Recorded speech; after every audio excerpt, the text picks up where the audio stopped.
Hey guys, hey Birds and Swain, it's me Bones. Hey. Oh, hey Bones. What's up? I don't know why we're all out of breath, but we're out of breath because this is episode 198. And at this point, oh God, it's happening. And no one realizes that we recorded all of these in bulk over the span of 3 months. And so this is really nearing the end and I'm exhausted. I need to sleep. Yeah, when Birds says he is out of town, it really means that he's actually taking a pee break. Yeah, that's still just part of the narrative. We had to build in some sort of plot to make it seem like time was passing. Luckily, we guessed right on all the meta stuff and all that sort of thing. So it all lined up. But yeah, with the podcast changing, we're looking forward to another 3 months of no sleep, no eating, just recording 200 episodes of a podcast. So I hope you guys are ready. Yeah, I mean, I really appreciate the concession of the bathroom breaks for me and for me alone. Like that was big of you guys. It was a big move. So look, some of us can handle the diaper. I got one of those things that you have at a stadium. I forget what they're called. You just like get strapped around your leg. Just pee into it, and it fills up the bottle strapped around your leg. Yeah. Oh, that's the thing. That's the thing. Whatever this new show is, I will be catheterized. Wow. Philly games sound gross. No, this is a normal thing everyone's heard of. Sure.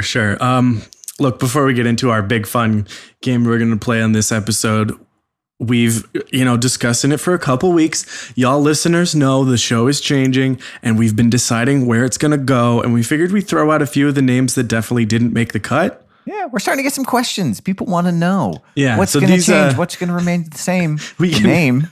That's going to change. We can promise that these will not be what the new show is called. For example, the show will not be called Well, the podcast. That was my suggestion, wasn't it? It's not bad. It's a reference to our thing, Sure. I was running potential names by my mom the other day, and she just started spitting out names. She suggested... Wow. Yeah, and without knowing that it's a connotation. I explained, I explained one. We can go with that one. She suggested RIP, which is, considering that we're leaving the gaming world, kind of pretty on the money. We would have just added The Dream after it and done Rip the Dream, the podcast. She also suggested clickbait, but spelling click, CLIQUE, like a group of friends click. That's good. Clever, Mama Birds. I really like Dunyan rings. I was pushing for Dunyan rings for a little bit. We had a whole series of names that implied that it was essentially game over for us, including Rip, Dunyan Rings, and I thought it was actually a pretty good name, Washed. Yeah. Washed is definitely like a podcast that can happen, but it wasn't right for us. I know that Washed, the podcast, will exist out there someday. That's for when Lupa retires and he wants to just do a podcast about whatever. He drives across the country recruiting us, getting the band back together, and we all do a podcast in our 60s. Well, we had Guys Being Dudes. That one didn't get a lot of votes. Yeah, we long ago distinguished the difference between guys being dudes and dudes being guys. And then all of a sudden, as that name got suggested, that became a thing on Twitter. And now it's all used up. We can't use it anymore. We had one recommendation, 3 men and a podcast, and then immediately followed by 2.5 podcasts. And immediately followed by an apology. An apology for saying that. Everyone disliked it. Apex Radio came up, of course, but no. Skulltown Radio was good. Yeah, let's get so even more narrowed down. It's not a thing. Hop Up Here Radio. Yeah, Mozambique here, the show. But we're not going to reveal the choices we're at right now. It's between two front runners. You'll know soon enough, but I'm excited. I will say the one that got suggested tonight, that is one of the front runners. It's good. The one we had, the one to beat. Yeah. Literally, before we started recording, minutes ago, after months of really testing the limits of patience and friendship with each other, just out of nowhere. We'll see. Let's not forget that Birds called me the other day to try and sell me on the other one. And I didn't want to type a wall of text at you. I'm trying to be a better person. I'm trying to not steamroll people. I'm persuading. I'm taking a lighter touch. Yeah, this new name definitely doesn't lead to that. No way. It's crazy that we thought of it literally 10 seconds ago, and it seems like it's the one. But we should move on with Crucible Radio, the podcast that we're doing right now. I just got a DM from Mrs. Bird saying, yeah, I overheard it and loved it immediately. I think we're going to be okay, guys. Wow. The door is closed. It must have been because I was yelling it over and over. Yeah. Bones, that's such a good podcast name. Okay. Bonesy, what's the deal? What's the deal? I'll tell you what we're doing today. It's going to be fun. All right. You guys ready? Do we need a little music to get us in the mood? Or like, what about a little bed music while you introduce like that? Like, yeah. Well, right. I'm not going to do that sound, but if the music did that sound, that's fine. Andrew, I assume it's already happening right now. But we're going to play a fun game because it's episode 198. No. You have to go to welcome to something. They're like, you got to fucking sell it, man. You said you were a host. I haven't rehearsed it. I didn't put a character into it, but all right. Hey, you're supposed to be a professional. Put a little English on it. Hey guys, it's episode 198, and we've been doing this show for a long time, and I know I haven't only appeared on like a couple episodes and complained about the meta every time. True. But I just had a really good idea, and I told Bones that you should do it, so he's gonna take it away. All right, see you guys. Pulse rifles are OP. Bye, Kermit. I think he's off to see Miss Piggy and do something. I don't know what. He's also going to meet up with future Bones in that other episode.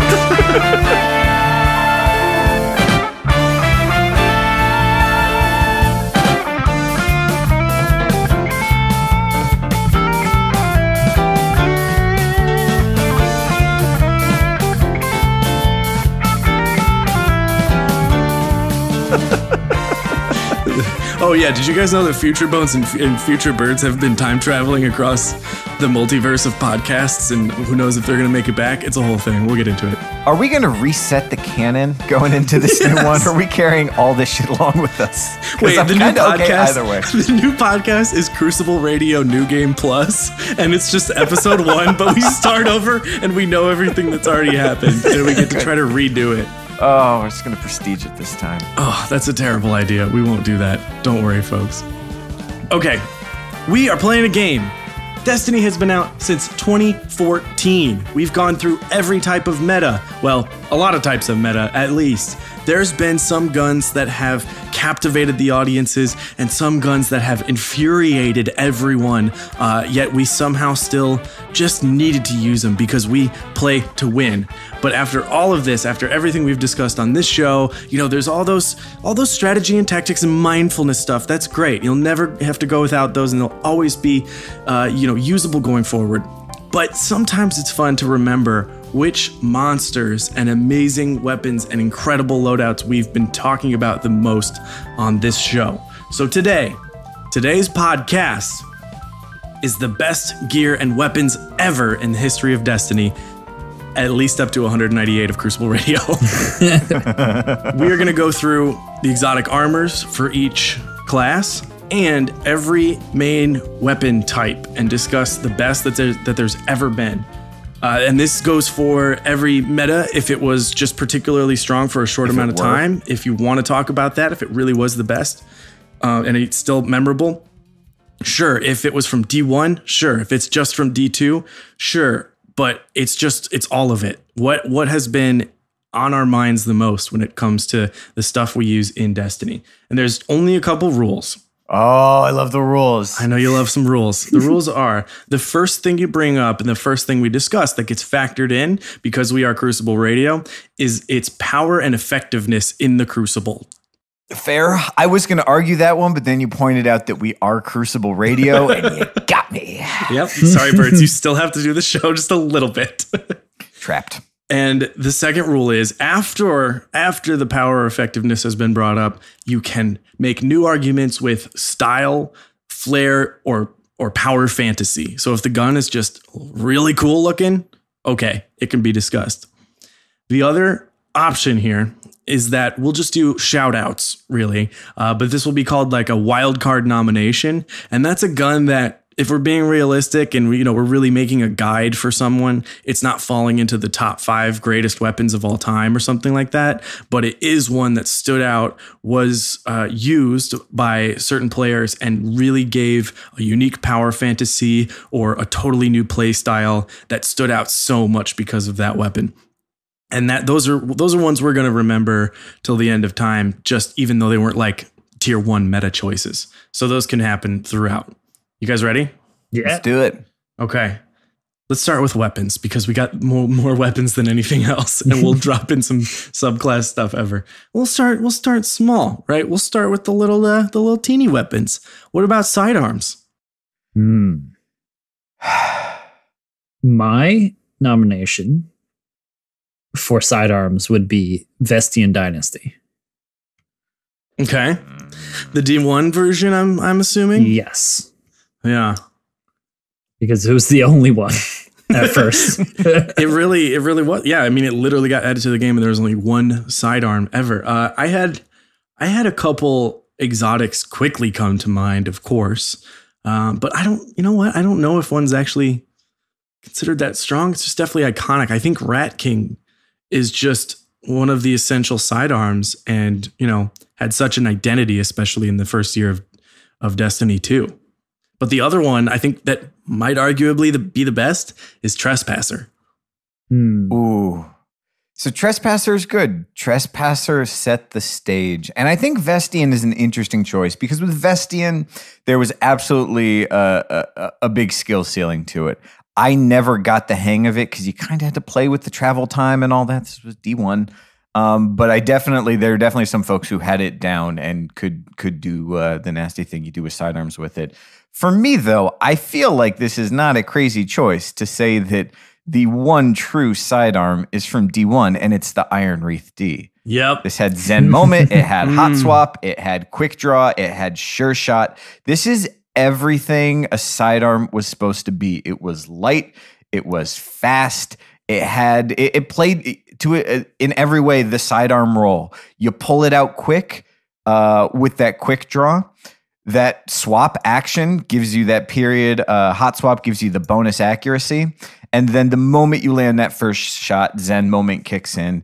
And there was a weird period near the end of D1 when sidearms were hot and Iron Wreath was the king. Yeah, like I think that meta brought some unsavory feelings for a lot of people, but that gun was around and was a core part of one of my favorite loadouts by the end of D1 that I was using really, really frequently. And I'll talk about the second half of that loadout later. But yeah, I mean, Trespasser, Iron Wreath, maybe Trespasser gets some edge and maybe falls into the first slot because of that exoticness. I also, if I'm recalling, it basically functioned like Kill Clip. And that was before we had a name for that perk specifically. But it was a monster because you got a kill reloaded and it was more damage from there. And that burst sidearm really set the stage for many guns in D2. It just got a longer, more powerful burst after you got the kill. Yeah. See, I feel like Trespasser was good, but there was definitely... it was a burst. It was a burst sidearm. It could be a little bit squirrely. This was controller only. I think looking at something like Iron Wreath where you're tapping the trigger, you can definitely control it a lot more. I think another one that came up around the same time was the Wormwood, which had Hidden Hand on it and similarly Quick Draw and Zen Moment, but made it a little bit stickier in a different kind of way. I feel like Trespasser sort of set the stage for... interesting pulses like what's it called? Like Crimson, right? That's kind of the spiritual successor to it. If we're talking sidearms, let's talk sidearms, right? And Trespasser, I do remember, was really plagued by ammo because they were special ammo at the time. They were not considered like a kinetic primary back then. And I remember being like, Trespasser's so good, except for if I'm alive more than like 4 kills, I am out of ammo and it burns through it fast. And it didn't have that same sort of ammo efficiency as other energy weapon or special weapons, which it was at the time. So yeah, Iron Wraith just did it all. It just worked as what you needed it to be almost all the time. And plus that aerial accuracy. Okay. All right. It's good. Yeah. Hey, look, I don't think we need to agree on these. I think no. a lot of good guns. But good to know that I won this first round. 1 point to Birds. Let's move along. I'd written that one down, and I was wondering if any of you guys would dig it up. So I'm glad you brought it up. All right. Let's go to a big one. Auto rifles. This one, I mean, auto rifles have had their day in the sun for sure. At least once in D1 and once in D2. So again, it's like, oh, this was a meta, and not everyone loves when something is the meta.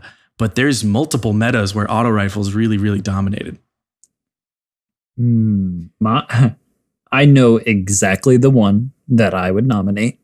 Right. I think I do too. So go ahead and do it. Because it has such a good Crucible radio lore. True. And it was a really good gun. And that would be Doctrine of Passing. The old Doctor of Passion. Although I don't recall the lore about it. I don't remember doing it or saying anything dumb. Let me tell the short version. Scene, Bungie interview, Bones. I tried auto rifles. They suck. Noosk. Are you sure? Bonesy. Everyone. Oh my God, this gun is really good. Let's use nothing but it for the next 3 months. Hey, people used other stuff. But yes, Doctrine of Passing was awesome. And like, I don't think there was really an auto rifle. I think it was 900 RPM. It's in like this kind of smaller archetype that didn't get a lot of love in the Crucible, but it was absolutely great. The tracking felt awesome on it. It was this great pinnacle reward from Trials. It's one of the best of all time. I also had to bring up on my list here, Uriel's Gift. I mean, you have to. There's a lot in that archetype that could sort of go toe to toe with it. You got the number, you got what is it? The Jiangxi. Like there's a couple of that style in D2 year one, but Uriel's was the one everyone knew, that those high caliber rounds and stuff, man. That gun was a monster. You know, it had the range advantage, but if we're going to talk about guns when they were truly at their finest, right? Like this is not the post nerf, not the off season Uriels, because ain't nothing special anymore. And by the way, if I never hear another one of those Omelon auto rifles for the rest of my life, like I'm just done with that sound. Yeah. But I honestly don't think it can compete with the terror that was the original Suros. Yeah, that thing was a full auto scout rifle that hit like a truck. I mean, there was nothing like it. We've never had a meta like that since, where it exclusively dominated the meta. It was the choice. Before exotic hand cannons became a thing, even then, at least we had two to choose from. This was the gun, and it happened to be an auto rifle. I think like nothing beats that. I'll toss out the first wild card nomination that I just believe deserves a shout out, but Monte Carlo is iconic to me. It's one of the coolest looking weapons they've ever added to the game of the past 5 years. I remember getting it from Vault of Glass, being so stoked. Its perk was really not that exciting. I always wanted to make it work, and I would try it and realize it's just not that good. You really did. But it's so cool, and I would love to see it get like a redo and added into D2 or something. If we're doing a quick and dirty like wild card that like just was fun from Destiny 1, mine would be the Necrochasm. Okay, yeah. Because Swain gun. It's such a cool perk of triggering a Curse Thrall explosion with a kill. Like that's you have a clip of that fun. in Solar Flare, the first montage you put out. I remember that. It was such a fun gun, and it's like I currently have DIM pulled up, and the Destiny 1 for my PS4 version, and just like taking a look through all the guns here is like, man, there was so much in Destiny 1 that was like iconic. And Necrochasm was one of them. The other one could be like Kvastov, like when it got upgraded to an exotic. Like I'm not going to throw that out for like a meta gun or all that, but it was that was a really cool addition to the game. Had it been a little bit better, like, yeah, that one for me is just the ultimateness. Like, that one makes me sad about something magical from my childhood I'd forgotten. Yeah. Like, just like an old gun made into a future space gun that has got switches on it to configure it into anything you might need. I mean, just push me off a cliff. That's my shit. If we're being nostalgic, I want to throw out a little old blue gun called the Sand Wasp, which of all the Viced auto rifles, this is the blue one, but it has high caliber rounds on it. This thing is a bullet hose, and that high caliber just threw people off. No one used it except for me. I had my favorite shader on it, and I just connected to it. It was really one of the first guns in D2 where it just felt like, oh, this is who I am. And that's a rare feeling to find. It's when you learned you were a Vice boy. I was a Vice boy. It started there. I made my way through the various options, but it really started there. Yeah, there's been some monsters. I think we agree that Suros was king and will never be forgotten. But we should actually get through a couple, maybe the less exciting gun archetypes, and maybe we'll do our first exotic armor list. But all right, just real quick here. I think there's only one choice for this. I think there's one that's like worth mentioning, but the best ever, linear fusion rifles. It's Sleeper Simulant. Pardon? Sir? Sleeper Simulant. Queensbreaker's bow. Here's the thing. Yeah. Queensbreakers had broken aim assist for somehow super long. Oh, Queensbreaker's bow was still really good in Destiny 1. Yeah, and I think we probably had that same issue. It was in the secondary slot. Simulant, it's like liking the Yankees. It's like, yeah, it's great at melting bosses, and it's the best thing. And you liking just use Sleeper it and Simulant wins. is like being from New Jersey and liking the Cowboys. Wow. Yeah, you shouldn't. It's not a gun that ever made anyone feel good. The only way they ever felt good was because they won a Gambit invasion with it. But Queensbreakers, it's the full package. It's got zips, it's got zaps, it's got a wide open scope. It does not have zops. That's a Sleeper Simulant thing. Right. And it's a gun that you took from a fucking Vandal. You took it from a Vandal and you made it your own. I like, that was a gun where I felt like, oh shit, I could snipe because I'm not going blind every time I look down a scope. That's true. All right. Yeah. It's pretty good. I thought I was gonna write it off because of the funny aim assist, but it's dope. It's dope. Those are the only two worth mentioning, though, because I can't even think of any of the legendary ones. What about ones. My 6 crooked fangs? Are any of those the best gun ever?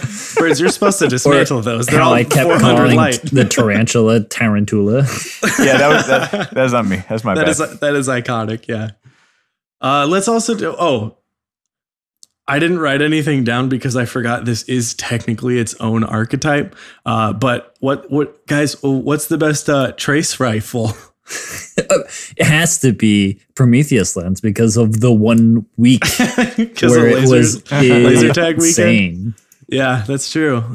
Cold Heart was very it was very much like the ultimate boss killer when Callus was the thing and everyone stood on there and shot the beams at it. Like, it had its time, and that's cool. But yeah, Prometheus Lens obviously had a crazier time, and then now that it's got that catalyst, it's like pretty good. Like, I think overall, I had the perfect experience with Prometheus Lens, which is I was out of town for most of the week when it was raining. I came back and played it for a minute. I was like, oh, I see what everyone's been talking about. And then I had the ideal experience, which I believe it was Cammy got the masterwork. He was one of the first people to get it. I watched a clip of him just being hilarious with it. And then I never thought about it again for the rest of my life.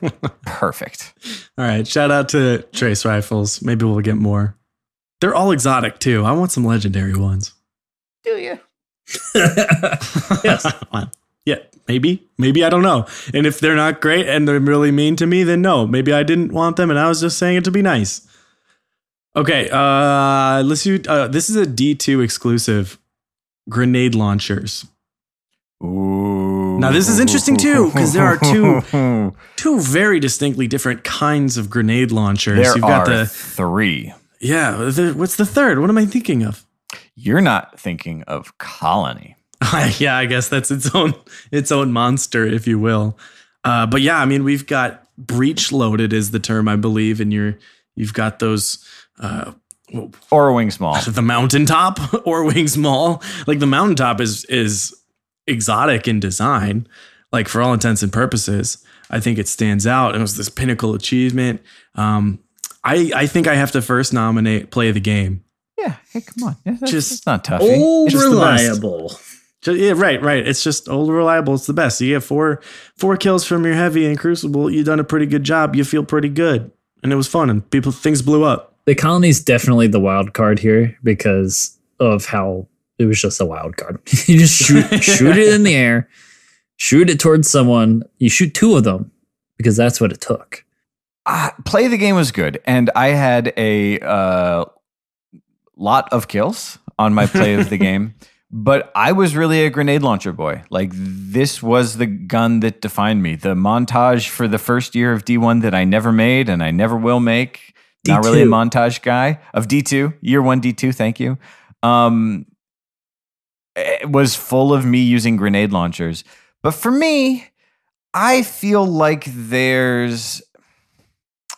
Play the Game was just an easy choice. It wasn't too difficult because it was just about getting close enough to get the procs, and it's close enough. You hit them directly, even better. But there's something to be said for the breach loaders. Obviously, Fighting Lion is a great gun. But for me, I just identify with Aura Wings Maul. That was my whole life in this game, was just geometry, just bouncing things off walls, just knowing somebody went behind cover thinking they were safe and just throwing a concussion grenade after them, being just a disgusting little pervert and rumble with my my judgment, my Aura Wings Maul. It was my baby. I've got hundreds of kills on mine, and the concussion grenades aren't what they used to be, and I think you can make the argument a concussion grenade is not a real skill weapon, but to have to make that one shot right, can't fuck it up. That's the one that stands out for me. Fighting Lion will go down as one of my favorite exotics, and I think it's funny that it's one that I didn't really like when I first got it. And, it went through a change or two. I'm not going to say it was like truly bad at first, but I don't know why. I picked it up. I thought it was awesome. And suddenly I had, entire loadouts on all three of my classes designed around making Fighting Lion awesome and using it a lot. And then it even got the Masterworks soon after that, and I was ecstatic. So it's one of my favorites. But we all had to learn how to hold R2. Yeah, this is a learning thing. You've never had to like hold down this button before, and suddenly you're doing these timing moves, which is really cool. Now that's what I call a mechanic. Yeah, Play the Game. I feel like that's the one. Yeah, okay. That's good. It's good. I think for rule 1, it was good. If you weren't running it, you were stupid. Okay. What class do we want to do first?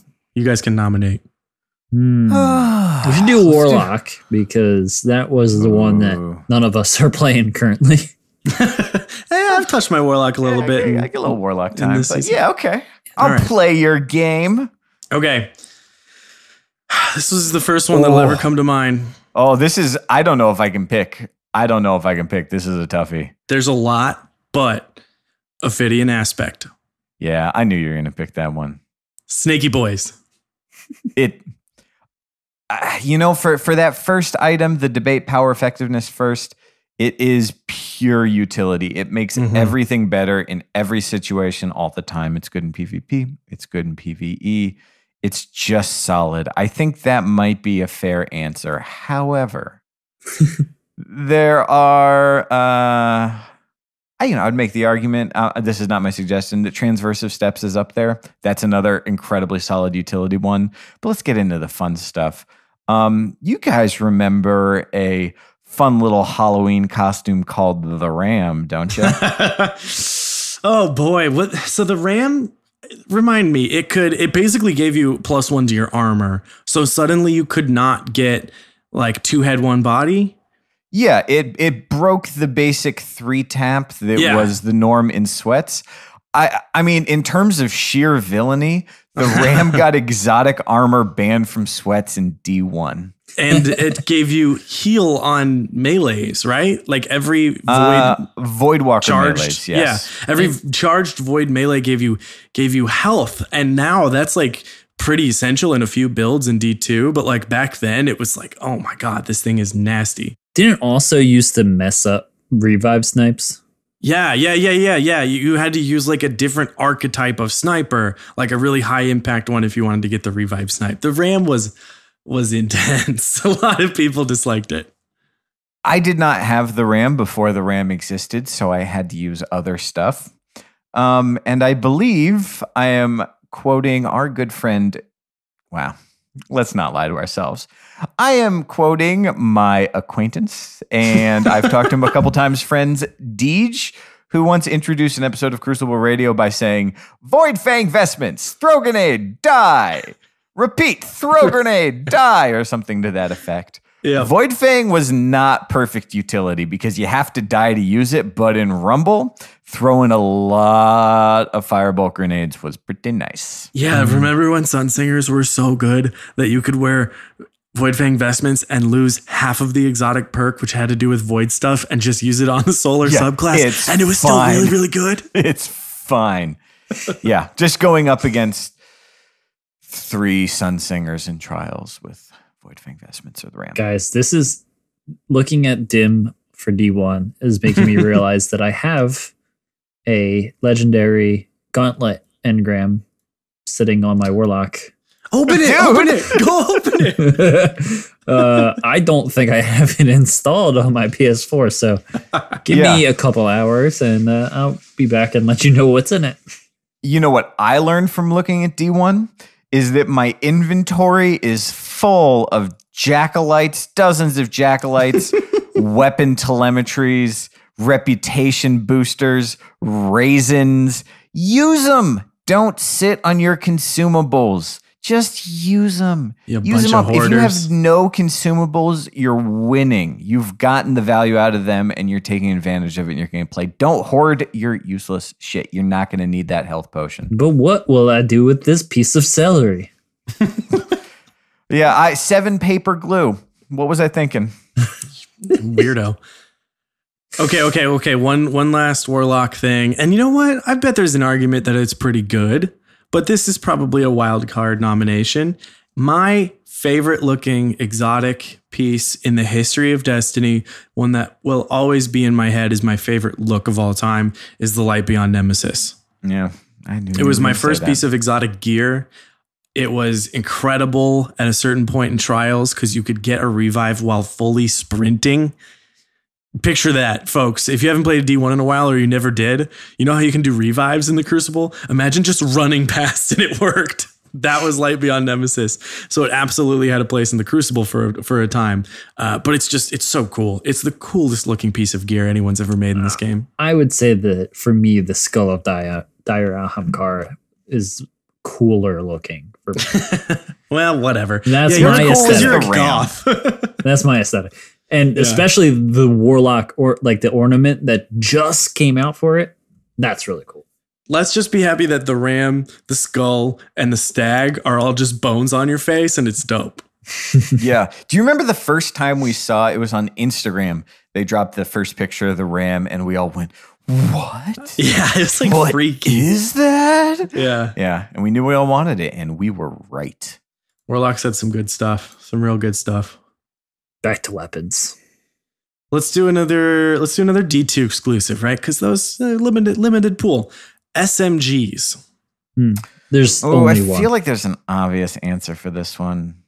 I wrote down more than I thought I would write down. It's only 4, but I thought I would go right for the 1. Oh. All right, here. I'll just put them out there. Big shout outs to these ones. Ikelos SMG. Yeah, okay. It got a lot of gameplay. There was something about that 750 archetype when it hit. It just worked. It felt good. That time to kill felt right. So you didn't need much of the perks on it for it to be really comfortable and good in the Crucible. On that note, the Huckleberry, It's not super strong right now, and so it had a little time period of being good. But it's the 750. It just feels good. But I just saw a montage of that. Yeah, it's like nasty when you get that perk going. Huckleberry's got a huckle. One that has to come up and tie a BD. Yeah, I mean, I feel like that was my nomination because that was like everything at the beginning of D2. Yeah, if you had it, you were dumb not to use it. It felt like an SMG. It hit like an SMG. It felt like an auto rifle. It was just good. Yeah. I actually have a couple names to throw in the hat here. I got a couple more too, but yeah, go ahead. Well, so I'm going to throw out one. Shout out to Special K Dude, whose video turned me on to this, and I don't think people ever got a hold of it. But in the last month of SMGs, I started using the Resonance 42, the Hero's Burden type with the high zoom scope and accurized rounds and under pressure. This one just hit the best. I put 300 kills on mine. It was a sleeper. Wow. I never found out about it. Interesting. Yeah, I don't think I ever gave it a fair shake. But it's not my favorite. You know what my favorite is, Bonesy. Which one's your favorite? It's the old Risky Boy? Yeah, it's gotta be. It's gotta be. It's so situational. Risk Runner. I mean, I got a fucking 7th column with Risk Runner, and it's the coolest thing I've ever done in this game. Just hands down, I'll never top that clip. I will never top that clip. When everything was double striker grenades and you could just dip in, you just knew you were always going up against strikers and there was always going to be a little arc damage. It's just great. And it had a range. I mean, it was like Antiope and just the auto rifle-esque utility of it at mid-range. Mm-hmm. Just good. Shout out to Arc Week that's coming up and the Risk Runner being an excellent choice for that week. Oh boy. Yeah, it's really going to be. I got to say though, say so. Top of the fucking list. Recluse is the best gun in Destiny right now. Yeah. Yeah. And I know it doesn't have the longest lifespan, which makes it hard for this game where we're talking about the best of the best of all time. But it is undeniably awesome. And it works with so many things. You can put on a sniper. You can just do more kinetic, pair it with the last word and have the most aggressive in-your-face play style. Go into PvE and it shreds everything. Like, it's funny how good it is in PvE. And it's just a monster. And I have to say, it's like well worth the grind. It's better than the Mountaintop. It's better than the Claymore. It's really good. Hot take, I know. Yeah. Yeah, if you say so, man. What's next? Let's do a big one. We got more kinetic stuff here, more primary games. Let's do one of these. This could go for a bit. Pulse rifles. Oh boy. I stopped typing. I just gotta show up and see what they say, because so many pulse rifles can come to my mind of like what was awesome to acquire, what I just chose to use, what was an absolute meta defining gun. There's a lot. Meta defining gun. The first category here has to be one that was super useful. And I'm going to have to throw out Hawksaw as the pulse rifle that defined the pulse rifle meta when it happened way back in D1. There was, I think, some PDX 45s around the time that could hang for sure, depending on the role, but nothing had the identity, and let's face it, they were basically the exact same gun as the Hawksaw, but the Hawksaw has got the Seahawks paint job on it and had a great vendor role. Hard to beat, but that would not be my choice, I think. There's some D1 pulse rifles that come to mind immediately from that era too, but Hopscotch, okay, it needed a nerf, but it was a beast. One that I had to write down, Nerwin's Mercy. That's interesting. I remember Nerwin's. Nerwin's was a bit of a slow one, wasn't it? It did have a slower thing, but you didn't need, every bullet in that burst to hit optimal. I just remember that was my Trials go-to for a little bit. Oh, because it had the massive range. It was just like, it hit like a truck up close if you really needed it to, but the range was solid. It could fight on every range, basically. So if we're talking Trials on Widow's Court, Nerwin's was a monster. How about the Messenger? It was good. in its time, but I feel like it was like you had to hit the 2 burst. You really had to land those shots perfectly. If you were not on the ball, you were a little bit sloppy. I feel like I think this is the appropriate time for me to say, Birds, you should get good. Oh, well, that's fair. I didn't need to get good, I'm afraid, because I had the ultimate slop allowing D1 pulse rifle. I had a fantastically rolled Grasp of Malik that I got on the... Oh, yeah. Remember I came back, everyone been grinding? I did 1 strike. I got one with braced frame, glass half full, and danger close, and the red dot O-res on it. And I was like, is this good? And you guys all went... and then before that, I had the Magic 1-2-3 Zissaju, which is like the same thing, but everyone's sleeping on it. The OG pulse rifle. The Stranger's rifle. Yeah. That one was one of those interesting ones where it came out and nobody gave the slightest shit. There was a small sandbox tweak, and then it was everything. Yeah. And it was blue. Yeah. And then they made it a legendary. Yeah. Let me throw something else out, though. In terms of sheer dominance, like, look, Nerwin's was good, but in its heyday, could anything compete with Graviton Lance? Vigilance Wing could. Fucking Vigi. I never liked that gun. I never liked it for the same reason I liked Nerwin's. I liked Graviton because it was just a silly thing. It was a silly thing. Technically a pulse rifle. Not really a pulse rifle, though. The D2 pulse rifle and really trying to get Claymore while those things were strong. I mean, you felt the power of both of those for sure. No one mentioned it, so now it's got to be my wild card, I guess. But Bad Juju. Aww. I knew you were going to say Bad Juju. I love Bad Juju. You love Bad Juju the same way that you like Light Beyond Nemesis, which is that it was important to you, and I'm not here to yuck your yum on this, but let's move on. Because we also do need to mention Bygones, which was that's true, fun and nasty for a nice little period. I still see it in quick play, that's for sure. There's a lot of pulse rifles, man. It's tough to pick one that's good is like, ugh. I will say my wild card, just on looks and the way it worked, and the fact that I never got it, would have to be Outbreak Prime. Okay, yeah. I mean, that's such a cool effect to it. We'll get Dan in here. Yeah. Where's Dan? Dan alert. Literally his favorite gun in D1. Siva! That's my Dan impression. Yeah, it was pretty cool. And I think has one of the greatest stories associated with it in the Destiny world. So that gives it some points and a pretty good wildcard nomination, if I say so myself. I feel like I was out of town for when it dropped. Oh, I'm trying to remember where I was, but I definitely was not around to do the mission. So I missed out on everybody going for it the first time. And then no one wanted to finish it with me. It was a lot of work. I'm not going to lie. It was like, wow, I'm so glad I'll never have to do that again. But it was strong. All right. Well, there's no clear winner, so we just got to move on, I guess. Pulse rifles. It's apparently easy to make a lot of good pulse rifles. Pulse rifles had surprising staying power. Yeah. Okay. We'll jump into the special weapons now with the Voop. Well, hold on a sec. We still got a couple categories in the kinetics.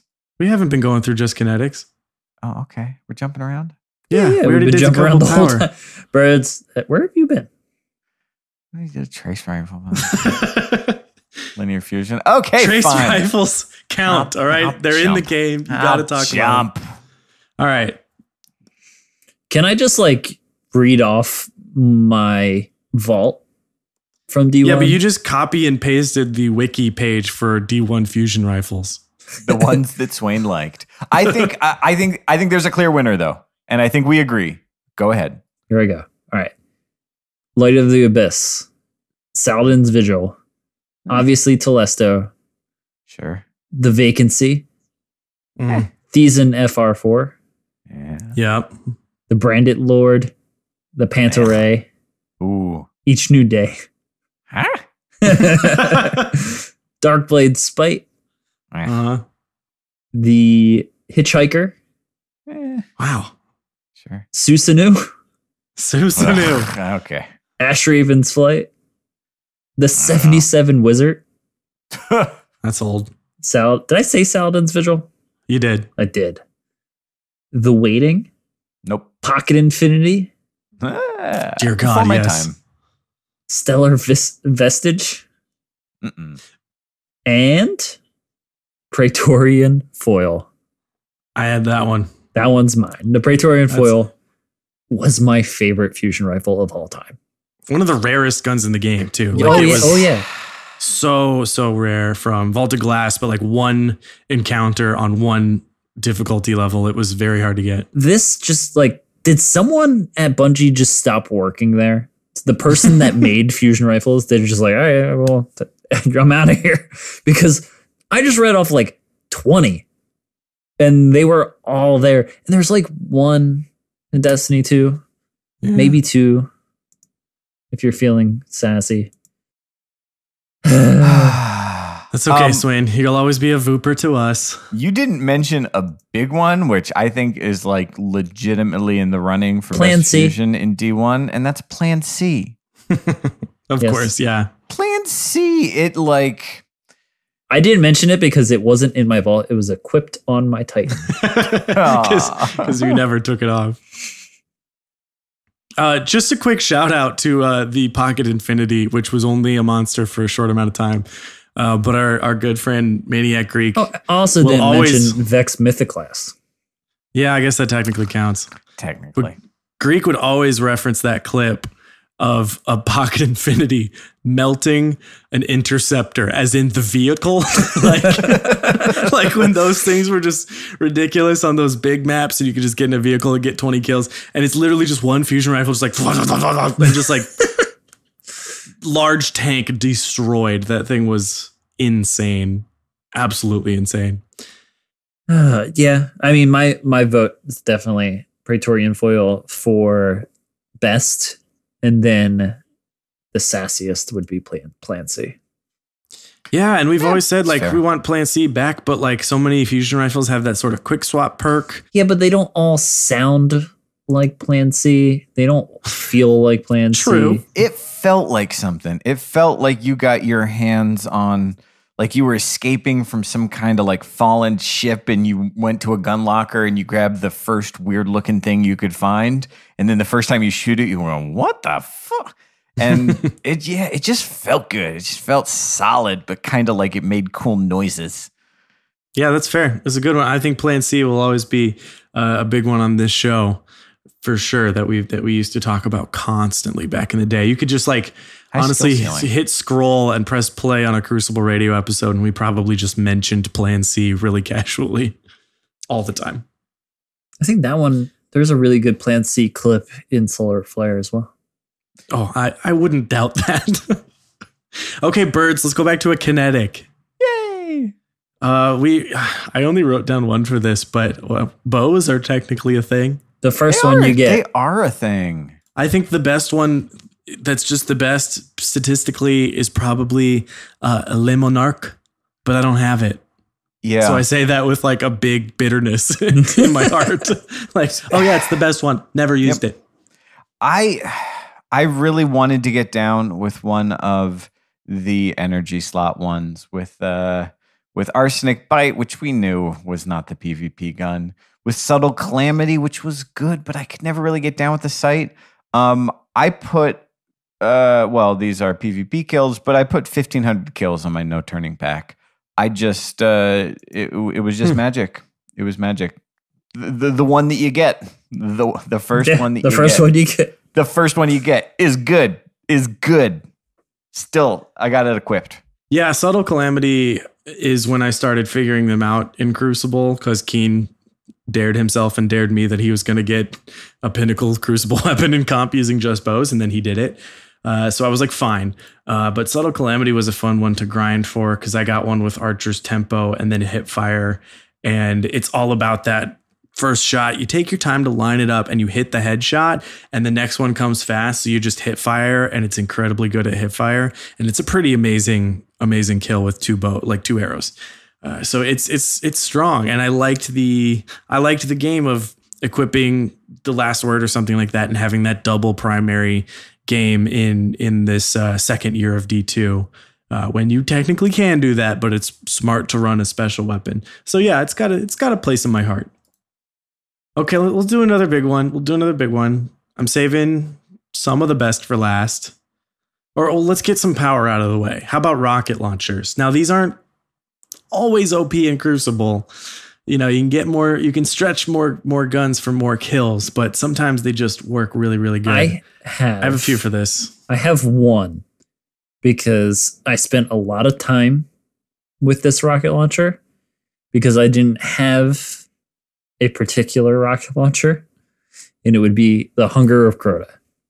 Because it's not even PvP related. It was that I didn't have the Yallarhorn. And it was the baby galley. And people would be like, all right, if you don't have it, do you at least have Hunger of Crota? And I did, and I used it a bunch. Yeah, because no one would kick you out of raid groups. Yeah, I wrote that one down. I remember it being pretty popular. I think Gjallarhorn, goes without saying, is maybe the most iconic gun in Destiny, and it was pretty solid in Crucible. Tracking rockets used to be very, very strong, but the one that was probably stronger at that one skill was Truth. And I thought Truth was a beautiful thing. Yeah. I did some funny shit with Truth on any map once you get the hang of it. Just like getting that lock and quickly aiming to the sky so it takes this huge curve. I felt like I'm like Iron Man or something, like targeting missiles and stuff. Like that gun was good. Truth was special. I think for me, there's one that stood out, and probably you're going to have to think about it. Tomorrow's Answer. This was one of the original Trials rewards.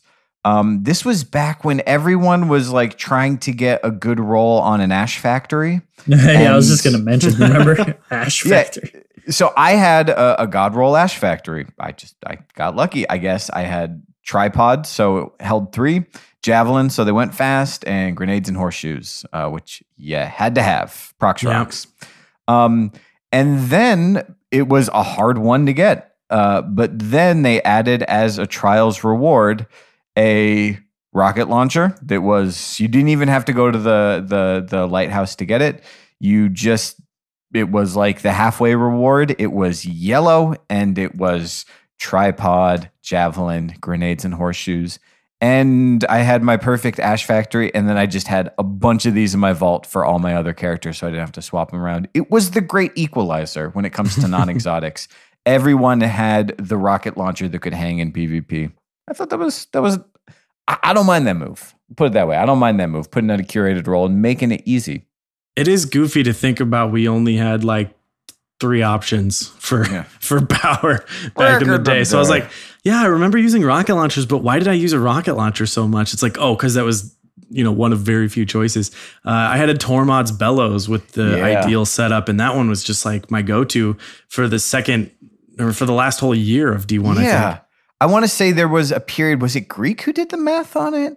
But there was a particularly silly combination of ammo perks, and I have one that was both Tripod and Field Scout on it. And if you had those two, exactly. That's why we all saved that one, because it was entirely too many rockets. Three in the mag. Hard launch, Tripod, Field Scout, Grenades and Horseshoes. That was just like auto-equipped when I played Trials. That's pretty good. But yeah, of course, it's Galley. Oh well. The Wardcliff Coil gets a lot of love. Yeah, because it's been around since D1.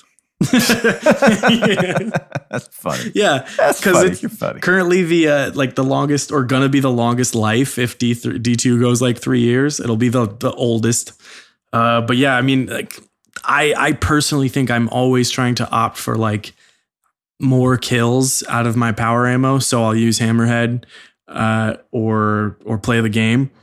But Wardcliff is just like, you can't miss. If you mess it up, you messed it up, and it's a user error. But when you just have any sort of half shot, it will find a target, and if you get that masterwork on it, it's insane. So it's one of the stronger rockets to ever exist. Not to mention its ability like melt enemies now in PvE. So it'll go down in history, I think. It'll have a page in the books. All right, it's time. It's time for another class.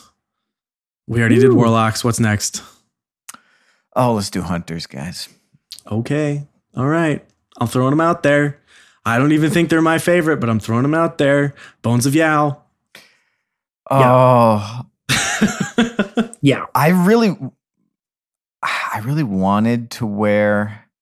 Yeah, was that Nicki? That was Nicki Minaj. Yeah. Yeah.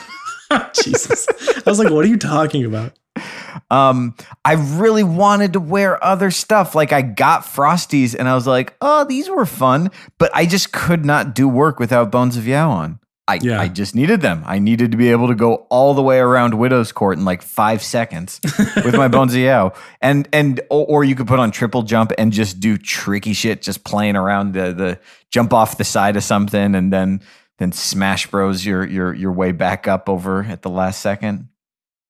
See, I think I would use the Stompies now because they always also come with the the increased slide and speed. But I bet like most hunters, if you told them we could have any exotic now, they would take the Bones any day of the week. And I'm like, Stompies kind of does the same thing and more and more. But Bones were just like, people fiended after those things. It was nuts. I will nominate the one that I saw the most throughout the whole life of Destiny 1. It's the most hunters wearing this was the Graviton Forfeit. I was going to say Graviton Forfeit. It was so good. What I don't remember is that Graviton Forfeit gave you Shade Step, so you were able to use, what was the other one? There was a different perk you could use on Night Stalker. Oh boy, I forgot there's no like subclass paths. Yeah, what did we do? Okay, I'm Googling it. Unlocks the Night Stalker subclass node on Shade Step. Okay. Free. So you could have Shade Step, but then you could also use Keen Scout. So they give you sprint and sneak faster, enhanced tracker, and mark targets that you damage. It was too good. That was my end game build. I mean, I would go back and forth with Bones of Yao, but like that D1 Night Stalker felt good to me in a way that D2 Night Stalker never quite felt the same. Yeah, that was a lethal combo for sure. And then the Wombo combo, considering the combo is available. Love the Wombo. That was quite a build. I want to give a shout out too, and I still think it's very strong. But the Dragon's Shadow, I still use it. I've used it since Forsaken came out. I'll try other things. I've got my, what are they called? Shards of Galanor. I've got them. I've got the Stompies. But I have Dragon's Shadow on pretty much permanently, and I think it's an amazing build. And I perk all these Paragon mods to get my dodge up almost every 3 or 4 seconds, and I just reload constantly. Pair that with stuff like Fighting Lion or The Last Word because it's a kind of a frequent reloader. There's so many benefits to it. I feel like there's still a winner here, though. It was only for a little while, but it was Wormhusk. Yeah. I mean, I think I just had blocked that out of my memory. I know I'm right. It was just too good. It was one of those things where everyone was saying, "Oh my God, hunters are so strong. It's just they get everything, verticality, and then they get the health back." And then as soon as they nerfed it, they're like, "Oh, the hunters in this game are garbage." Like it made and then broke an entire class in the minds of all of the people who don't listen to this show, but all the other people who don't listen to this show thought nothing was good. You described the minds of a lot of hunters. I'll just say it. It was good. Everyone says hunters are terrible, and they're consistently the most used class all the time throughout entire history. Like there's never been a moment where people aren't using hunters the most. But of course, they've got nothing. Everyone hates that the role was even their class ability. It's funny. Do you remember what Noosk said about Wormhusk when we asked? He said two things. He said, first, well, that was a Vicarious Visions one, and we really wanted to let them experience it for themselves. They had to learn. And then also, yeah, maybe a little too spicy. Maybe a little too spicy. I think like Wormhusk has the same sort of rep that the Ram did. Yeah. Like to me, they feel very similar. And I think like what's funny is they both have the aura of like evil. You know, if you've got a nice, like fancy, pretty exotic, people are less mad at it, unless I'm just creating a narrative here. No, but they both are like spooky, ugly, evil, bad hunter, evil, bad warlock. And I think that makes people evil, like bad warlock. Spooky, scary warlocks. Yes.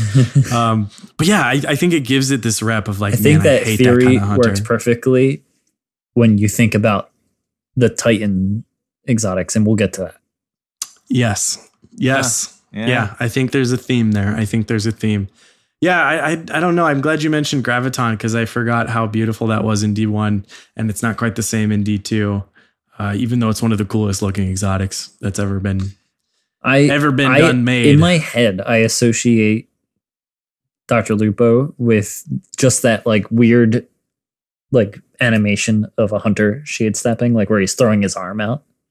He used to do it all the time. Yeah, the combo of take his sniper shot and load. So if he did hit a snipe, he was halfway through the dodge by the time you're like reading those damage numbers on the screen. So it had this great effect. Like the bullet sound was the signifier of his roll. So it was that like bam, and he was just rolling as he went. And he had that combo down so fast that he was just like taking a shot and disappearing. And it was, yeah, I mean, that's classic Lupo to me too. Okay, let's do a big kinetic. I know the answer, sure. But scout rifles. Yep.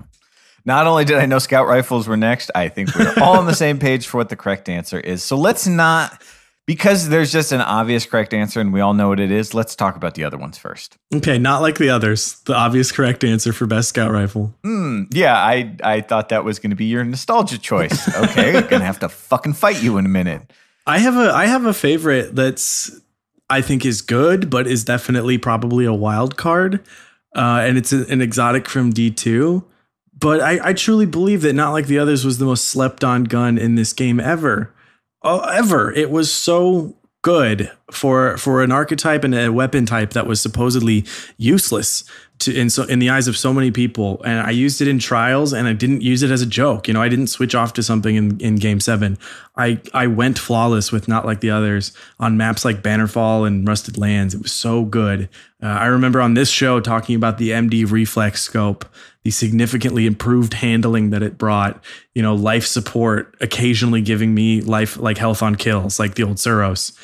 Brace frame, making it perfectly balanced and outlaw, so it didn't matter that the magazine was small. Like, it was just perfect. It was so good.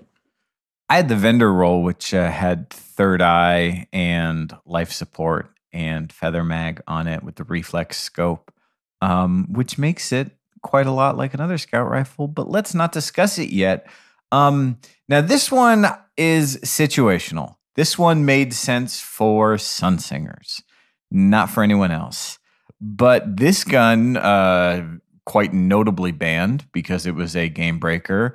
Tlaloc was a real tasty number.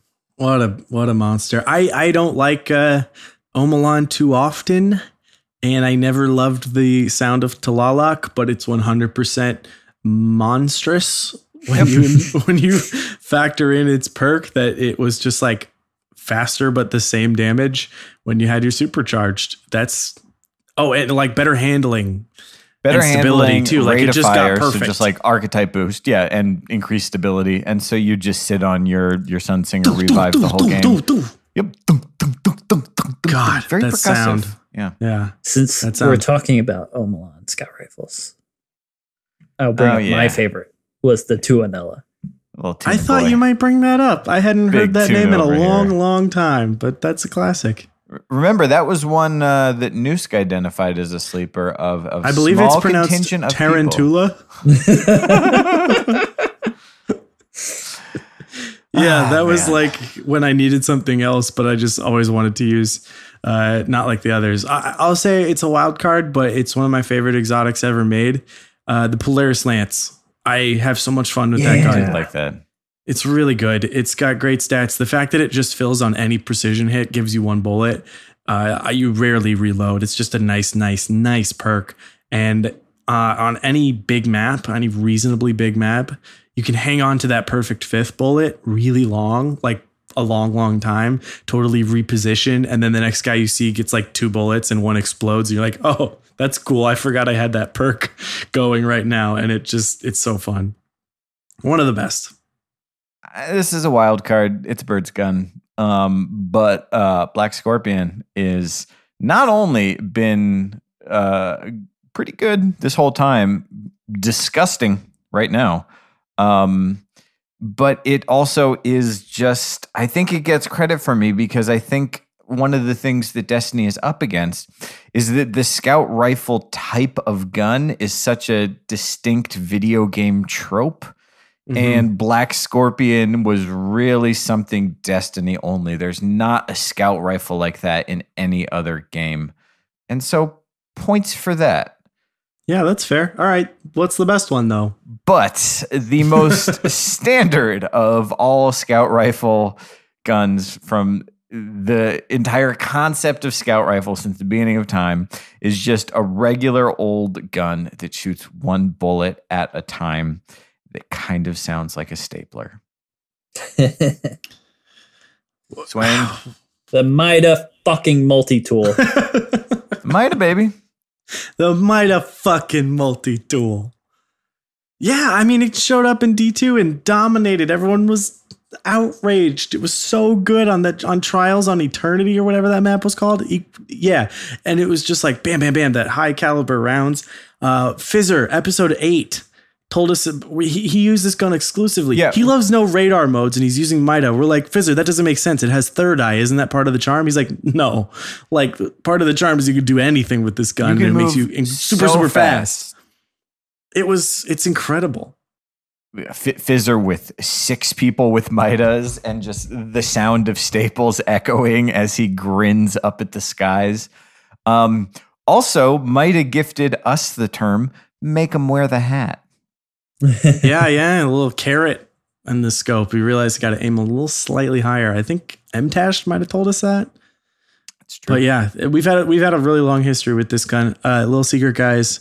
I've played little bits of Crucible here and there this week, and I've just logged on to my Hunter and I used Mida with Recluse, and it's pretty fun. It's hard to aim on a mouse and keyboard.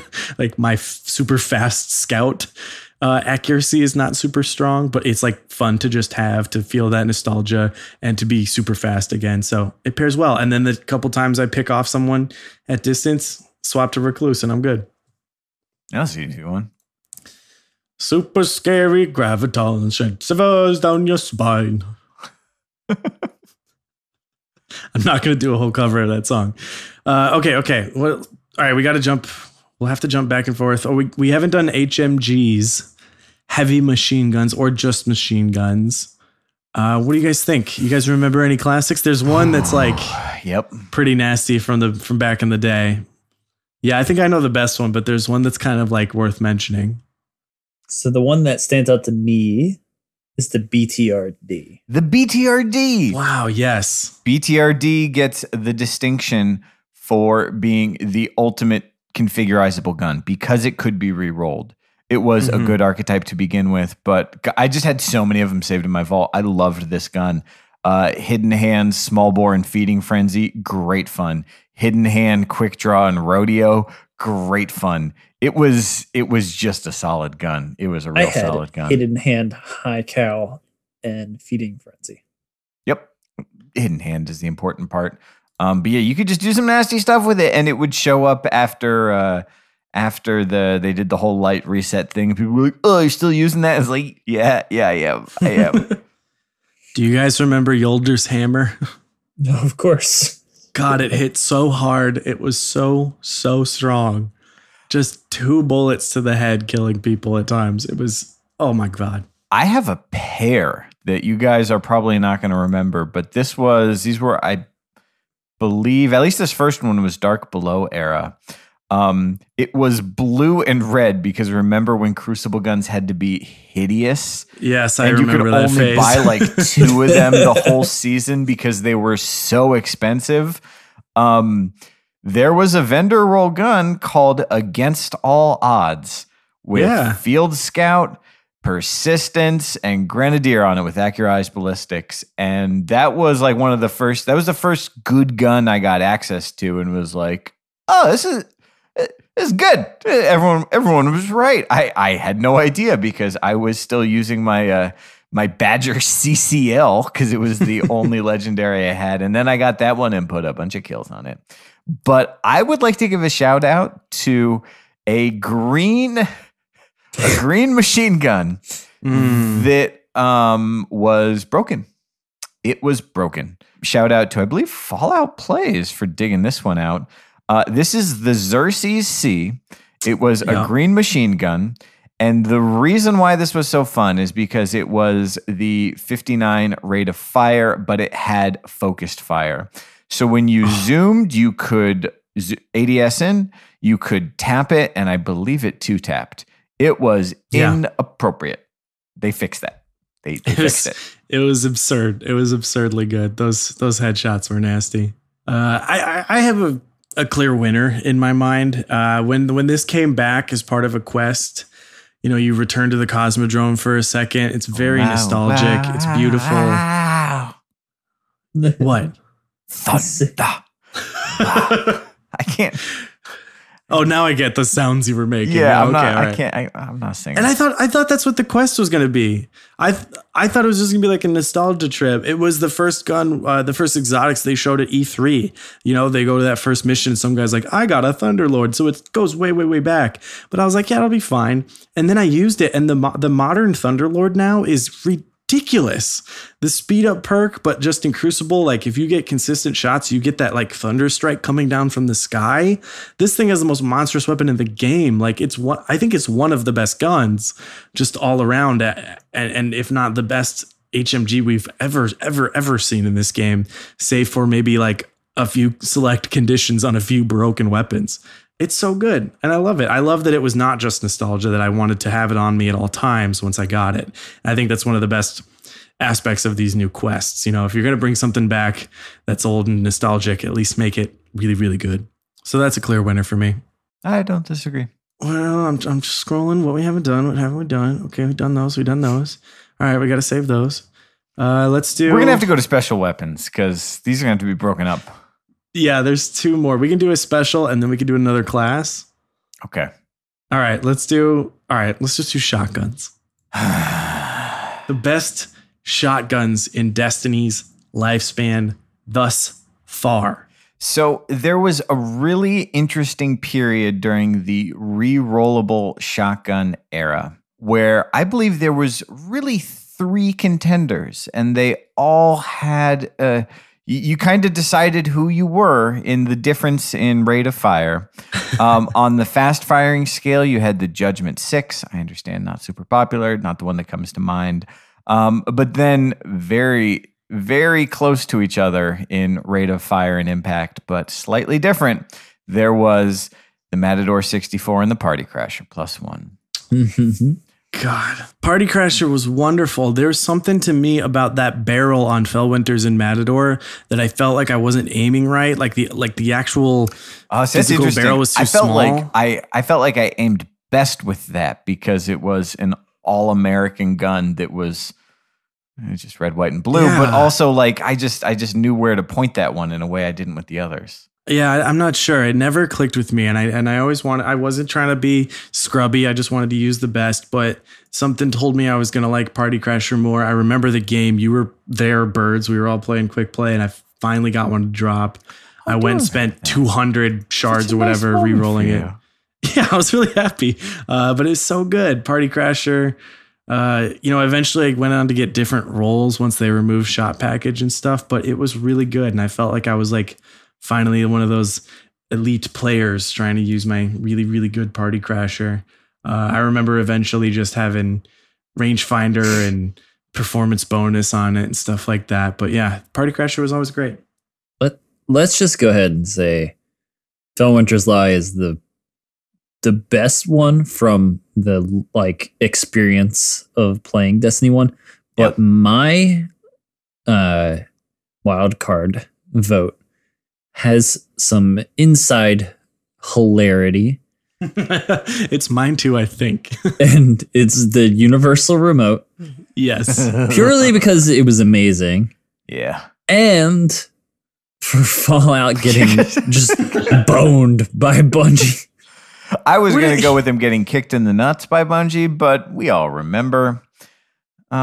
Hey, Fallout, do some research on the Universal Remote. Answer all of these questions. Yeah. Never put out a video on a Monday.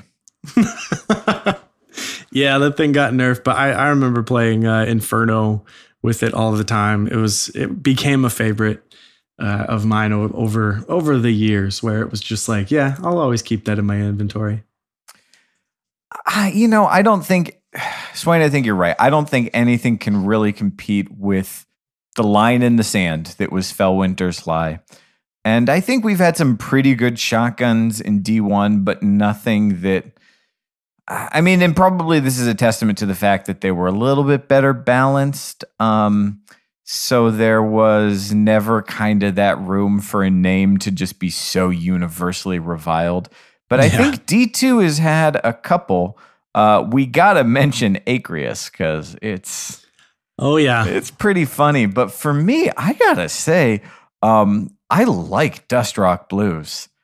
It took me a while to come around on thinking, like, what is this thing? I've talked about it on the show. It's been nerfed now. It doesn't feel the same. But my Dust Rock with full choke, moving target, assault mag, and full auto that, like, fires as fast as as what you call it, the fast firing ones. Fires as fast as a basilisk, but hits as hard as a precision archetype. It was good, man. I got rid of a lot of extra ammo that I wasn't using to get some kills from double tap lengths I probably shouldn't have. Yeah, anyone who knew to use Fellwinters or Matador knows to use Dust Rock. It's just the one to go with, and there's always going to be one. My first was Invective. It wasn't that good. Yeah, not a good gun. I spent a long time grinding for that, and it wasn't not ideal. Not ideal. Can we give some style points to the Chaperone? Yeah, we have to, and it's very, very popular now. Fits really great with that annoying Night Stalker subclass. But the Chaperone, when it really hits you at range, you're like, oh wow, it gets you. Tractor Cannon's a shotgun. Oh yeah.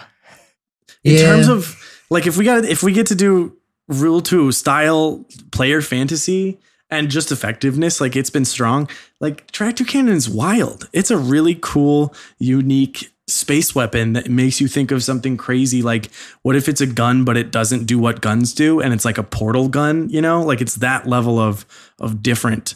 The fun of, like, launching someone, but also the power of suppressing. It's crazy. It's a really good gun, and I love it. It looks cool. Mm-hmm.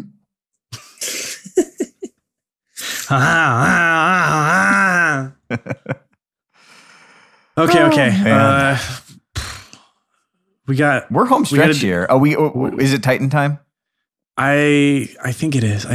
No, let's do swords real quick. Okay. What's your best sword, guys? Raise lighter. The sword that you found in the world that would drop from the Hive Knight. Yeah, that's a good one. Oh, yeah, okay, yeah. Level, like the 7th level of the vanilla D1 campaign, where you pick up the Sword of Crota or whatever. Yeah, I remember they were just wandering around right before. Yeah, true. Sword surfing is like one of the coolest things to ever happen. Like flying across long gaps with a sword, to like hacking your way through the Crota raid, like doing that, and then actually having to be the sword bearer on Crota. Yeah, that sword wins. Okay, next. Wait. Hold on. There was Raise Lighter. What was the arc one? Dark Drinker and Boltcaster. Boltcaster for me. Raise Lighter was good. Really cool. Yeah, Boltcaster did really cool things. Stylish. Like, yeah, just awesome style. Awesome style. Okay. All right. Last but not least for the classes, it's time to decide what's the best Titan exotic piece of armor in the past full 4 or 5 years of Destiny. There's only 2, in my opinion, and they fit your theory, Bones. That it's spooky. That the spooky one was hated, and the not so spooky one wasn't hated. Was loved. Yeah, go ahead. I know what you're getting at here. Spooky one-eye mask. Not so spooky. Twilight Garrison, beloved by everyone. Yep, crazy bird sweater vest. I'm going to throw out one. I think it was Twilight Garrison. I think that's the winner.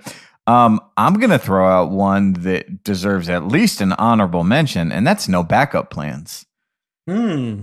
This right? Not a lot of use, but then they got changed. Then it became like, oh, these are awesome. I remember those. Yeah. Yeah. So if you don't recall, on the what was it? Your Bubble Titan in D1. You didn't see a lot of it in PvP. But there was a overshield perk when you got a kill with melee. And what No Backup Plans did was it let shotgun kills also give you that. So imagine killing someone with one of your good old shotguns and then getting an overshield and having your overshield last longer. This was a bit of a playstyle thing, but I remember when I tried this one on and thought, ooh, baby, this is good. It's good, you guys. It's good. Yeah.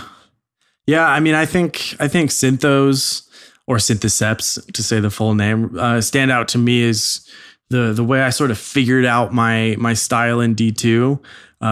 Putting on the Sentinel top tree and getting that health with that extra reach, it was really strong. One-Eyed Mask replaced it over time, but I think that deserves an honorable mention, maybe. Also, probably one of the more iconic armors, although it wasn't much of a PvP thing, so sorry. But Helm of Saint 14 is like pretty quintessential Titan.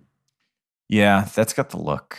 I will the look. Always remember when we went to Bungie for the first time. And it was right before what was the content drop that just happened? That we were just like, it was so long ago, Swain. Man, it was right before a November drop. I don't think there was anything in it for sure. Okay. Well, no, it was right before a December drop of exotics, and we got to play with the Twilight Garrison before it came out. Oh, yeah. Yeah. I distinctly remember just being like, oh my God, I'm never going to take this off if it's like this. And then I proceeded to never take it off. I feel like I need to mention this one only because you said it offhandedly, let's be honest, years ago, and it's never left my head since. When your teammates playing poopy, Crest of Alpha Loopy. I don't even want to address that. I'm not saying it's good. I'm saying, Swain, you said it once, and it's going to be with me until the day I die. So kudos for that. Just on his deathbed. Oh, they were playing poopy. Okay. All right. We got two more, guys. Home stretch. All right. We're doing sniper rifles. I had to go. I wanted to go fancy, and I wanted to go, iconic at the end. I shotgun more than I snipe these days, but sniper rifles have such identities to them, and I'm so attached to a few of them, like to this day and forever. So the best of the best sniper rifles in all of Destiny. Ooh, I think I know my answer. I have like a top three. Let me throw one out then, because I'm sure it's going to show up on your list. I think in terms of all of us learning how to snipe for realsies at roughly the same time, Her Benevolence. Herbie. Yes. I think of feeling good with that gun. Like I think of feeling like, oh man, I'm good at Destiny. I've got this. I'm like gonna go out there and slay and hit shots. Like Her Benevolence was, it was perfect. I remember just so clearly. You guys remember how week after week after week I did the fucking Prison of Elders? I never got one, never got one. And it might not have been, but just for the sake of the story, it was like literally the last week. There was like 2 weeks left before this was like the last 170. I finally got one, and then I went to go re-roll it. And on literally my first roll, I get short gaze, hidden hand, snapshot, unflinching, the goggle on it. I mean, do you know what the odds are? And I thought, oh, nice, thank you. I actually do get to use this a little bit before it's irrelevant forever. That was the roll, and like just hearing those words makes me happy. You guys remember Still Piercer? Mm-hmm. Yeah. Anyways.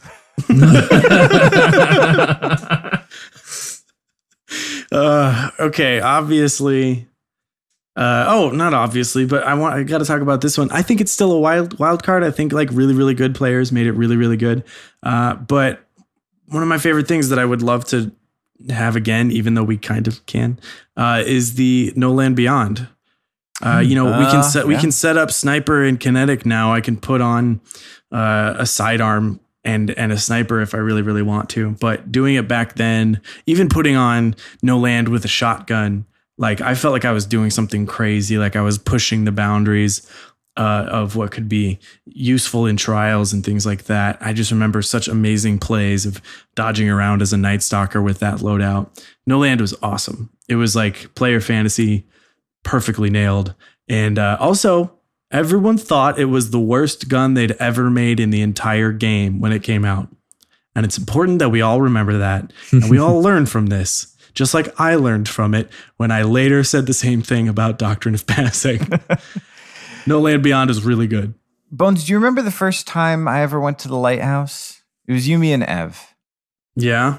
It was on, what was that? It was like that Phobos map with like the inside and outside. Black Shield? Yeah, that's the one. Do you remember how you were sniping that one? Was I using Final Round? Yeah, you remember how you had Aphrodite's spear? Yeah. Do you remember dumping those first 2 rounds? I don't think I dumped that often. To be honest, I think I used the ammo. Yeah, but all the time. Yeah. I don't know if it were all that often, but it sure were that one time, the first time I went to the lighthouse. I remember you going, oh, chunk, chunk. Okay, I'm ready. Dude, I have a clip. I remember I have this clip playing Blade Dancer on that map, and I get both, triple jumps all the way up in the sky, aim Aphrodites from the air, like quick shot, and like hit someone's foot and get that kill. And the rest of the clip is like pretty insane. Like I go on to just 1v3 all in the span of about 15 seconds. But man, like the fact that that was a thing, that I could like jump up in the air and as long as I hit the guy's ankle, he was dead. Like, yeah, that was absurd. I admit it, but we played to win. Before you mention your top, Bones, I have a few that I really enjoyed that may not make that list. Okay. I'm going to start with the Laughing Heart, which was an Iron Banner sniper rifle. I remember those ones. Those are cool looking guns. Yeah. Also, but not forgotten.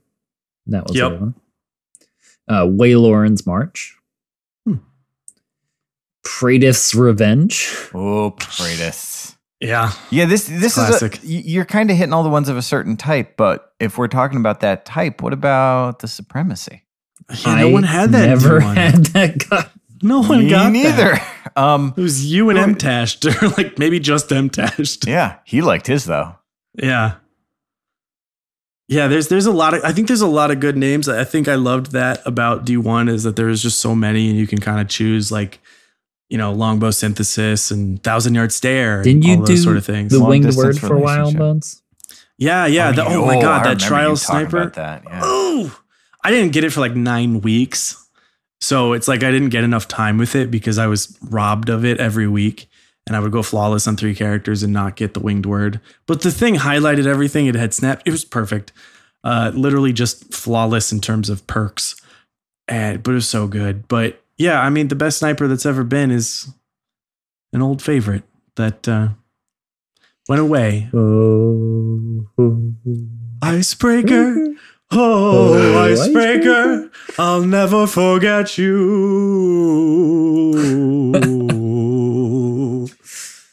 It broke the whole game. It just broke the whole game. Every aspect of the game. It broke the whole game. I talked to Noosk about it. Top to bottom, left to right, broke the game.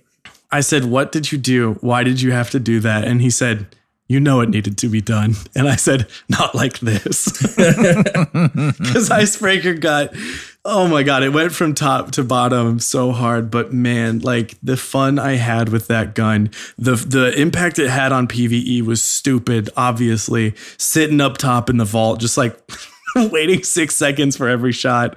Not exactly fun. But what it could do in the Crucible as a result was just like wild. And I just did nuts things with it. And I'll never ever forget it. Bring it back.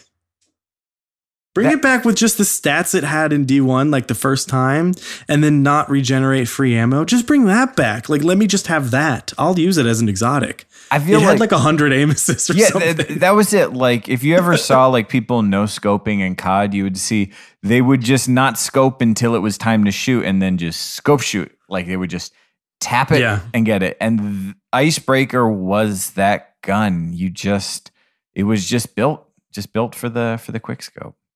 Yeah. Oh man, it was wonderful. It was wonderful. And like, Icebreaker. Yeah, I wish there was some D2 equivalents where I just said I loved this sniper, but I switched to mouse and keyboard. I suddenly became not very good at it. I wish I was Kensta, but I'm not. I know that Izanagi's Burden gets a lot of love, but nothing's ever touched me the way Icebreaker and her benevolence did. That's for sure.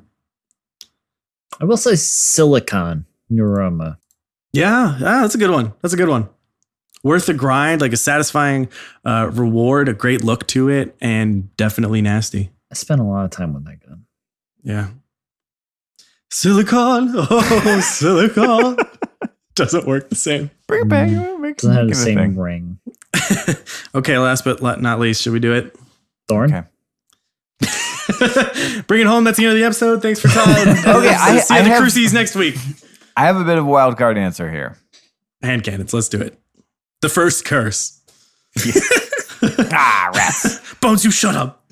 I feel like look, the obvious choices here are Thorn and Last Word. And I think Word of Crota Adept.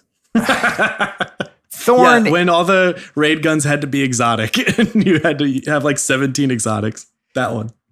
This one is just tough. Because Last Word at its heyday, when you could just ADS and just headshot people from across the map. Fatebringer Adept. Insane. Thorn, when it was the thing, so good. I think you have to give some credit to Eos Luna because Eos Luna was an end game gun. It had no special tricks. It just worked real good. But I'm going to make the argument that the one that is just kind of the best, for the same reason that Ophidian Aspects is probably the best, is Ace of Spades. Yeah, Ace of Spades is arguably the best. I think it's the best gun. I think it's top 5 guns in Destiny of all time. The way it works now, it is so flat out good. It has so many benefits. It is so awesome. It's just good. It's just so good. You want to know what was funny? When I was losing my mind listening to clips and listening to the very first, not the very first, it was a later one, Holtzman episode. And we asked him what his loadout was. And he swore by D1 Ace of Spades. I didn't remember that. Only person to swear by D1 Ace of Spades. I remember what it does. It was like kind of like Fatebringery or something. Kind of, yeah. Basically that. Yeah, but if Holtzman swore by it when it was terrible, imagine how good it must be now that it's the good one. It's because it's just not situational. It's too good. It's too good. I have a special thing with Hawkmoon. For a while, I believe it was right up there with the 3 greats. It was one of them. That luck in the chamber when it stacked was silly, but it was really fun.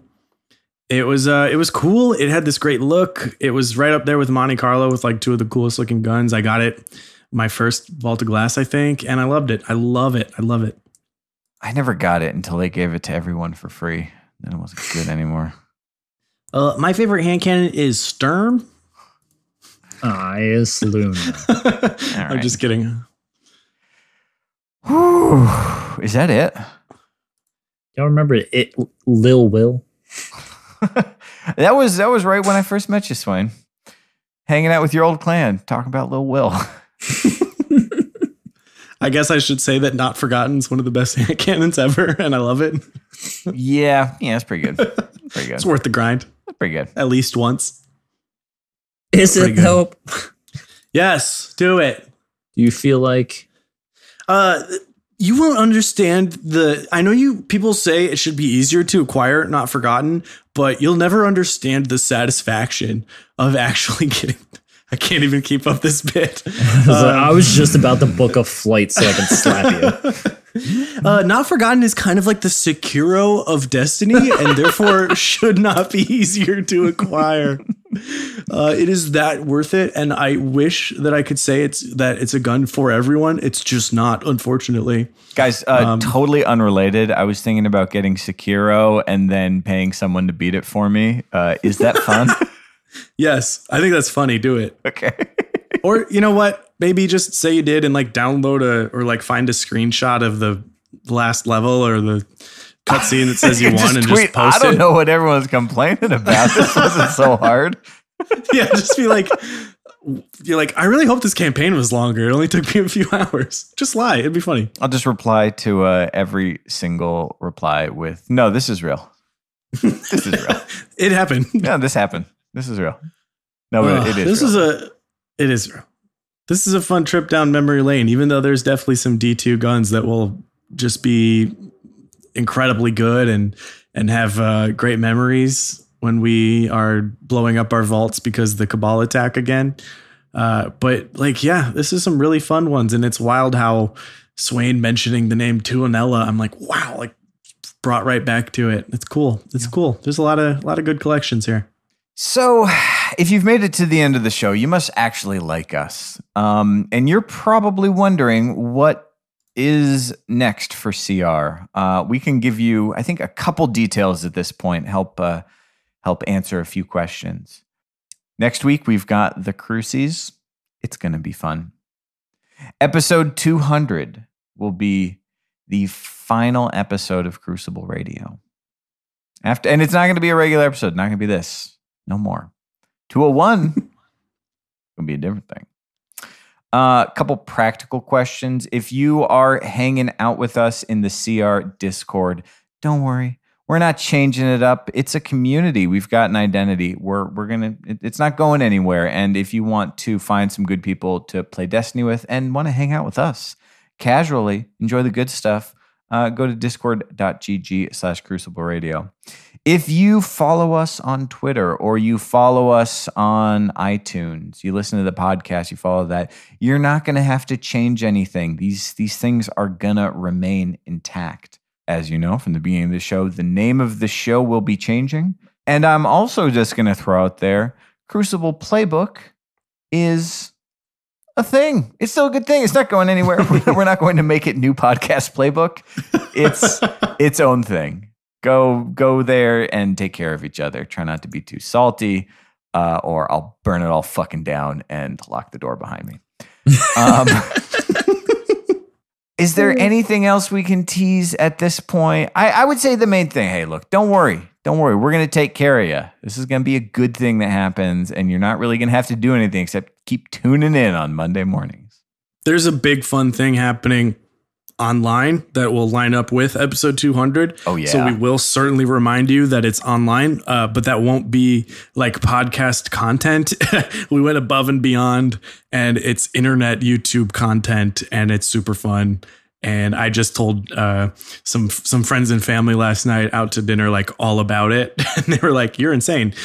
So that'll give you a heads up. But yeah, just keep an eye on our Twitter and YouTube, and we'll post it there. And we're going to do some teasers for it. But I'm so excited for that to be shown.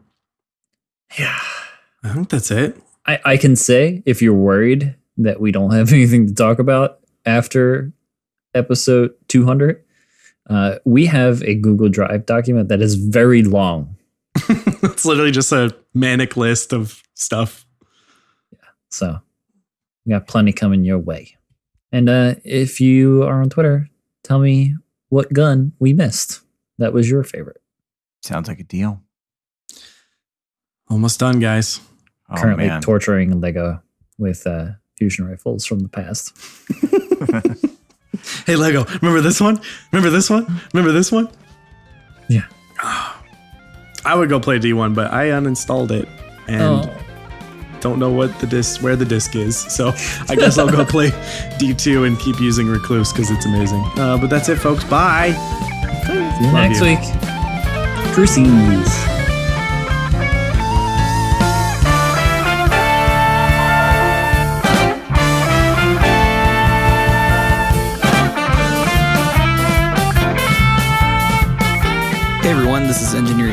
here from the team, and we're going to throw it back this week to some Super Soul Bros. Check them out at supersoulbros.com. You'll find all the links you need to listen to them on streaming services, Bandcamp, and all that good stuff. And yeah, so we'll see you next week for the Crucies.